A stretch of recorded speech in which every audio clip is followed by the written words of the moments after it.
Ngayong umaga ngayon napag-isipan namin ng aking partner na referent itong aming nagsimula ako dito sa pagsusukat ng tubo.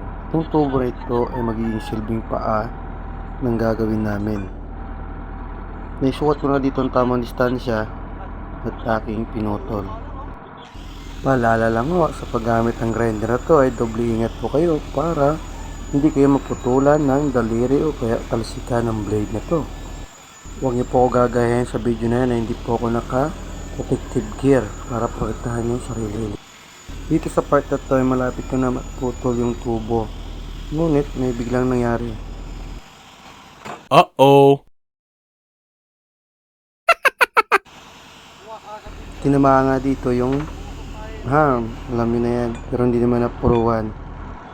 Kaya paalala ko ulit, huwag niyo po akong gagayahin. Doble ingat po tayo sa lahat ng ating gagawin upang maiwasan ang aksidente. Kundi kawawa talaga si Manoy. Buti na lang si Manoy ay nakailag.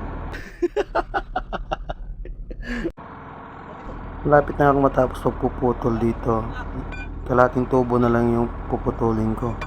Ito pala yung itsura ng gagawin namin kasi kinain na talaga siya ng kalawang, kawawang naman. Putol na yung mga panya. Sinimula na namin pagwe-welding dito. Oh no! Shoutout pala sa mga kasama ko dito. Yung nagwe-welding ay si Lapyad. Yung nakaupo naman ay si Baldo. Dito nga ay pinapayagan kami gumamit ng welding machine as long as yung material ay nagagamit sa tama at may pakinabang pagkatapos. Fast forward, dito ay malapit na matapos at sinubukan namin to.